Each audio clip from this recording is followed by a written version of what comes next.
Okay, Narusha, we're going to talk a little bit about energy. We touched upon it in this great conversation earlier. I'm seeing more and more patients coming in with post-viral fatigue, young patients coming in with, after having received COVID, particularly, that they said they've not felt the same after having COVID a couple of years ago, but the predominant symptom is energy. Plus we see the other syndrome a lot, the chronic fatigue syndrome, another syndrome that's not explained by traditional medicine. Does personalized medicine help with energy dysregulation from this kind of inflammatory process perspective? Yeah, because often, again, it's multifactorial. That's right. So systemic inflammation could be one factor. But I see a lot of mitochondrial disturbance in the fatiguing syndromes, so particularly chronic fatigue, chronic viral fatigue, fibromyalgia.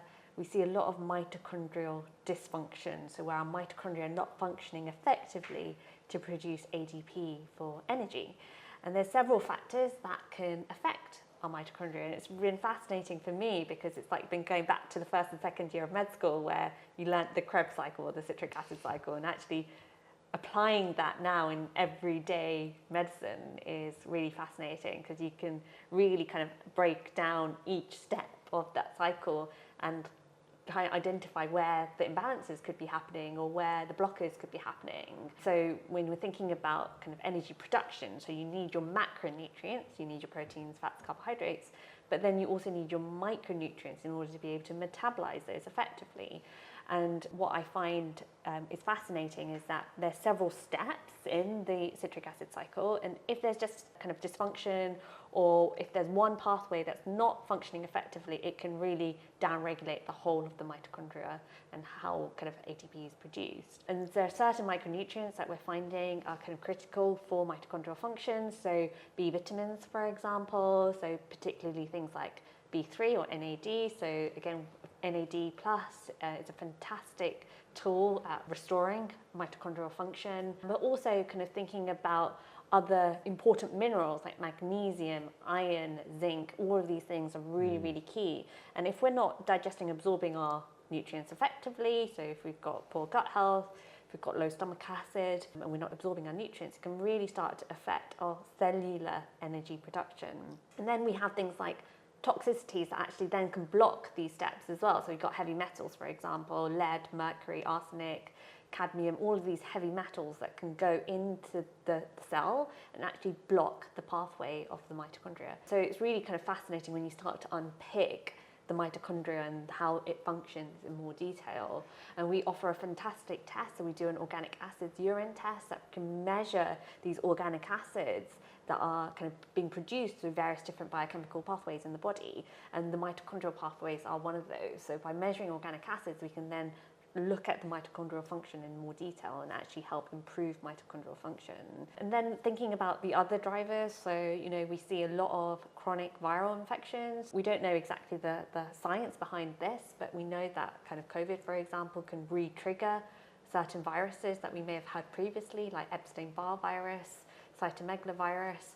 These can then create a chronic viral burden on our body, keeping our immune system overactivated. And so then going back and again identifying, whether these persistent viral infections are present and working on the immune system at reducing that firstly reducing the viral load and also helping our immune system kind of fight these viruses can be really, really impactful when we're thinking about the fatiguing conditions. And do you find that starting with the foundational bloods and then moving on as we do a helpful process? Oh, 100%, because the foundation bloods give you a deep insight into all the systems of the body. So we're looking at kind of all the major organs. We're looking at kidney health, liver health, bone health, but also certain micronutrients like B12, folic acid, vitamin D, and we're checking magnesium. So we're seeing kind of from a micronutrient level, minerals perspective, but also from an organ perspective, how are we functioning and how we can improve that first, because we need to sort out the foundations first, which is why it's called the foundational panel, and then we can move on to advanced functional testing if and when needed. But for most patients, I find that often just doing the foundational panel is sufficient because we get so much from that one report. And another really kind of thing that I'm seeing a lot of is methylation issues. So methylation, again, is a really important biochemical process that's happening within pretty much every single cell of our body.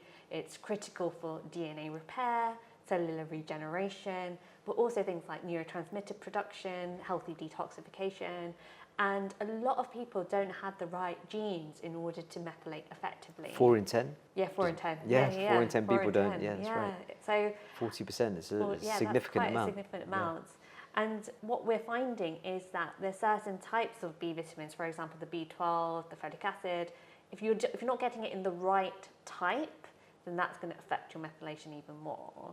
So when we identify if there could be a methylation defect, we then can give the right type of B12 and folic acid in order to help overcome and improve methylation.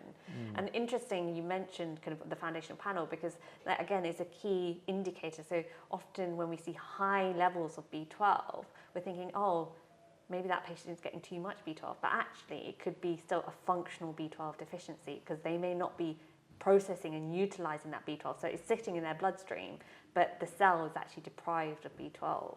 And with that, we see low folate Yeah. and high homocysteine. And High that's why we homocysteine. test that pathway of methylation without having to spend on a genetic methylation test. Exactly. We getting an idea if you've got a methylation issue straight from the foundational panel. That's really, really fascinating that we are able to start to explain, go a bit deeper. And as you were talking, I was thinking of a detective coming to a crime scene. Right? Yeah. When you come to a crime scene, you tape off the area and you get a lay of the land. You don't go straight to where the crime took place, because you might miss things. And this is, in our approach at HUM2N, of the years of expertise and knowledge and experience we have in our team in delivering personalized medicine, we've been able to create an approach that works reproducibly, that looks at the lay of the land first. That's very important, and then can go in deeper if we need to go in deeper. You might find other approaches out there that go straight into deep diagnostic testing that looks at metabolomics or organic acid testing first, and then gives you 7 or 6 or 5 or 3 tests to do that are real deeper tests. For me, that's a warning sign that you should respond to and say, actually, does this health practitioner or this approach look at the lay of the land? Are they competent and experienced to be able to look at the medical organs as well as the cellular systems and processes that go on? And that's what makes HUM2N very unique in the way we deliver our approach. By looking at the lay of the land and being able to look forensically, we're able to get superior results faster and more reproducibly to a whole range of health conditions and states. It's been an absolute pleasure talking with you and spending time with you. I'm sure you guys are going to ask for more time with Dr. Narusha on Humans at HUM2N. We're definitely going to be continuing the conversation. So much more to talk about as we take on the traditional approach to healthcare and raise the importance of this personalized approach that can sit alongside general practice and secondary care, specialist care. And as we're on a journey to help as many patients as we can improve their health, stave off the progression to disease, and improve quality of life. Thank you for having me. Now, thank you for joining us on this mission.